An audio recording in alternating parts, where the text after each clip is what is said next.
بعض لوگوں کو آدھی رات کو پیشاب کی حاجت محسوس ہوتی ہے، جس کی کئی وجوہات ہو سکتی ہیں، تاہم اب ماہرین نے اس کی ایک ایسی حیران کن وجہ بتا دی ہے کہ اس کے شکار لوگ پریشان ہو جائیں گے۔ دی سن کے مطابق ماہرین کا کہنا ہے کہ آدھی رات کو پیشاب کی حاجت محسوس ہونے کے اس عارضے کو نوکٹریا کہا جاتا ہے اور یہ کسی خطرناک قسم کے کینسر کی علامت بھی ہو سکتی ہے۔ برطانوی محکمہ صحت کے مطابق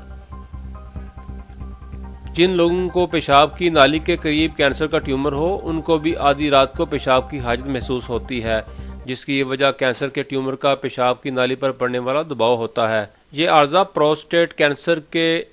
شکار مریضوں کو دی جانے والی تابکاری کے سائیڈ افیکٹس کے طور پر بھی لاحق ہوتا ہے۔ اس نوعیت کے 25% کیسز میں لوگوں کو یہ عارضہ لاحق ہوتا ہے، لہذا جن لوگوں کو آدھی رات کو پیشاب کرنے کی عادت ہے، انہیں پیشاب کی نلی کے اس کینسر کا ٹیسٹ لازمی کرانا چاہیے۔